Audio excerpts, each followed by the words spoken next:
Everyone, কেমন আছো? I hope তোমরা সকলে ভালো আছো। তো আমি দুদিন ধরে কোনো ভ্লগ দিতে পারিনি। যাই হোক, এই যে ভ্লগটি তোমাদের সঙ্গে শেয়ার করছি, এটি দুদিনের ভ্লগ।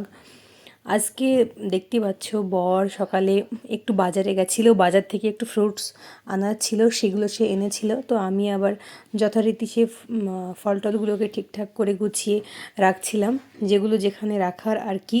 আর এই ফলটা তো সারা বছরই খাওয়া হয়, তবে রমজান মাসে একটু বেশি খাওয়া হয়, কারণ ইফতারিতে তো আমাদের বেশ ফল কম বেশি লেগেই থাকে। তো এই আর কি, আর দিন তো বেশি নেই, আর মাত্র 4-5টা দিন। তো দেখতে দেখতে সময়গুলো সত্যিই চলে গেল। আর একটু গোবিন্দভোগ চাল এনেছিল, অনেক দিন ধরে ভাবছিলাম যে একটু পোলাও বানাবো। তো আজকে পোলাও করা হয়েছিল আর কি। তো যাই হোক না কেন, এই কী বলে, তোমরাও জানাও তোমাদের ঈদের শপিং কেনাকাটা বা যা কিছু কেমন কি হচ্ছে না হচ্ছে। তোমরা যদি আমাকে জানাও আমার ভীষণ ভালো লাগবে। আসলে ইউটিউবে যতগুলো সাবস্ক্রাইবার হয় বা ফলোয়ার্স হয় না কেন, তারা মনে হয় যে একটা ফ্যামিলির মতো, পরিবারের মতো। তো পরিবারের মানুষজন যখন কিছু কমেন্টসের থ্রুতে জানায়, তখন সেগুলোকে খুব ভালো লাগে, একটা অ্যাপ্রিসিয়েশন হিসাবে মনে হয়ে থাকে। তো তোমরা আমাকে জানালে আমার ভীষণ ভালো লাগবে তোমাদের কাদের কাদের কেনাকাটা হয়েছে।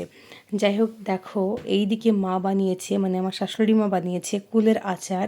আর এই কুলের আচারটি ভীষণ ভালো হয়েছে। অনেক দিন পরে কুলের আচার খেলাম। গ্রামের দিকেই এগুলো আছে, শহরে তো প্রায় উঠেই গেছে কুলের আচার বানানো। যাই হোক, এই সব করতে করতে আরও কাজকাম ছিল, আমরা বসে পড়েছি আমাদের ইফতারিতে। আগেই বলেছি যে আজ মানে দুটো দিন মিলিয়ে ব্লগটা একসঙ্গে করে তোমাদের সঙ্গে শেয়ার করতে চলেছি। তো এই যে দেখো, আমরা ঝটপট করে, আমার ছোট ভাইটা সে মসজিদে গিয়েছিল, আর আমরা এখানে 3-4টে লোক মিলে আমাদের যা কিছু মানে বাড়ির লোকজন আর কি, আমরা আমাদের ইফতারিটা করলাম। আর ইফতারিতে যদি তরমুজ না থাকে, পেট যেমন ঠান্ডা হয় না, তেমন থালাটাও কিন্তু মানায় না। তোমাদেরকে আমি জিজ্ঞাসা করেছিলাম এর আগে যে তোমরা আমাকে কমেন্টসে জানাও যে থালা মানে যে কোনো একটা ফল সাজালে কোন ফলটা দিলে থালটা খুব কালারফুল লাগে। তো তোমরা কেউ কিছু বলোনি, যাই হোক না কেন, সেটা আমি বলে দিচ্ছি, তরমুজ দিলে খুব ভীষণ ভালো লাগে। এবার দেখো যে আমি কি করে মানে বানিয়েছিলাম বাসন্তী পোলাও। আমি উনুনে বানিয়েছিলাম। আর আজকাল যা গ্যাসের সমস্যা, আমার মনে হয় প্রত্যেকটা মানুষের মানে একটা অপশান মানে রেখে দেওয়া উচিত আর কি। বা এনি চান্স যদি গ্যাস না পাও, তো তাদের একটা পাশাপাশি একটা ব্যবস্থা রাখা খুব দরকার, না হলে কিন্তু খুব সমস্যা। তাই আমরা চেষ্টা করছি এখন যতটা পারা যায় গ্যাসকে সেভ করা। আর আমি তোমাদের সকলকেই বলবো, অ্যাডভাইসটা করব যে তোমাদের উনুন থাকলে তোমরা উনুনে ব্যবহার করো।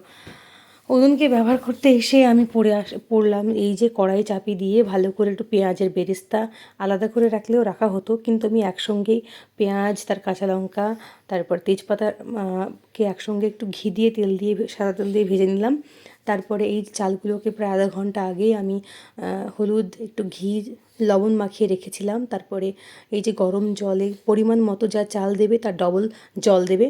তারপরে আর কি একটু ড্রাই ফ্রুটসগুলো দেবে, সেগুলোকে একটু ঘি দিয়ে ভেজে নিলেও নিতে পারো। তারপর চিনি, লবণ স্বাদ মতো দিয়ে দেবে, ব্যাস। আর কি, গরম গরম পোলাও। যখন পোলাওটা হবে তখন মনে হবে যে পোলাও হয়তো গলে গেছে, কিন্তু যখন পোলাওটা একটু মানে, আর এই যে মশলা দিলাম এটা হচ্ছে গরম মশলা, যেটা মা নিজেই শিলে মানে বেটেছিল আর কি। এটা খেতে খুব টেস্টি হয়েছিল, মানে তুলনামূলক গরম মশলা কেনার চেয়েও। আর এই যে পোলাওটা হয়েছিল আজকে, খেতে তো ভীষণ ভালো হয়েছিল। কি ভালো হয়নি বলো? খুব ভালো হয়েছিল। হুম, এই যে কমপ্লিমেন্টস দিয়ে দিল যে খুব ভালো হয়েছিল।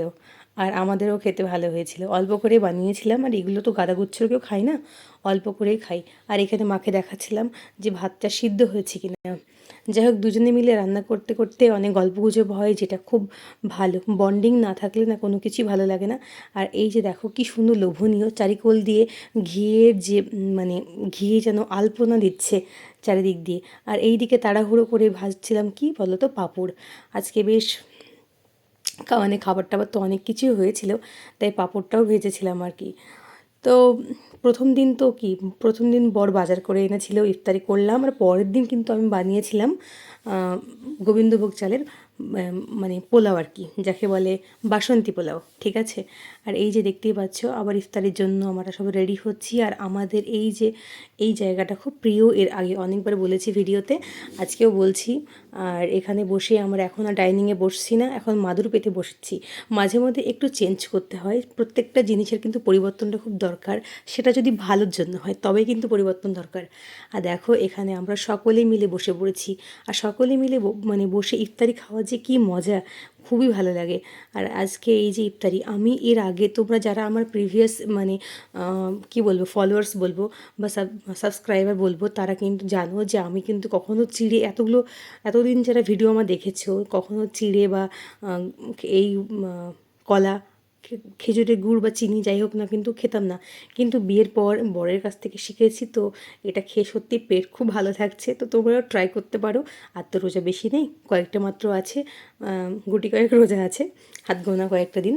তো তোমরা চেষ্টা করতে পারো এই কটা দিন, যদি তোমরা চিড়ে বা একটু কলা এগুলো খেলে কিন্তু পেট সত্যি ভালো হয়। আর তারপর আর কি, যতই চিড়ে খায় আর যাই খায় না কেন, সন্ধ্যার দিকে যদি ঝাল পড়া আর চাটা না হয় না, মনে হয় যে তো কিছু একটা কমতি রয়ে গেল। এক আছে চা, যা চায়ের নেশায় পুরো পাগল করে দিয়েছে আমায়, মনটা করে খা খা চা, চা ছাড়া। আর এই যে দুধ চা, চা ছাড়া এনার্জি যেন মানে পুরো নষ্ট হয়ে যায়। যেমন কারেন্ট ছাড়া বাড়ি পুরো অন্ধকার, তেমন চা ছাড়া আমার মনটাও ঠিক সেই রকমই অন্ধকার হয়ে যায়। আর এখানে দেখতেই পাচ্ছ চা আর বিস্কিট খেলাম আর কি।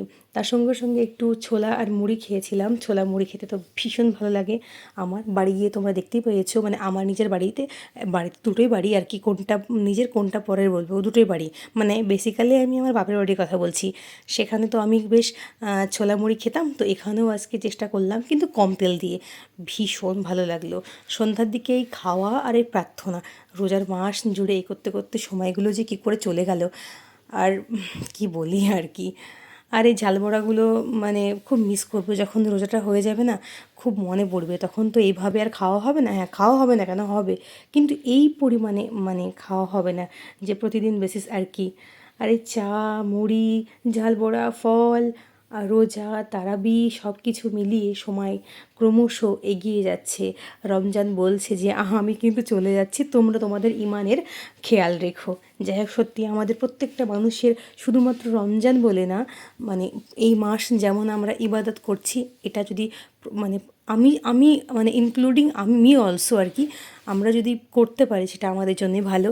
যাই হোক, রাতের এই আমাদের খাবার ছিল। আমার এখন এই যে কুমড়ো শাকের ছেঁচকি যেটাকে বলে আর কি, খেতে এত ভালো লাগছে। মা বানিয়েছিল, খুবই সুন্দর, প্লেন কিছুই না, জাস্ট একটু রসুন, একটু ফোড়ন, তেল, তার সঙ্গে চিনি আর লবণ স্বাদ অনুযায়ী, আর কাঁচা গুটি কয়েক কাঁচা লঙ্কা, বাস। এই যে কুমড়ো শাকের তরকারি, সে ভাত হোক বা রুটি হোক, খেয়ে পুরো পাগল হয়ে গেছি। তোমরা জানো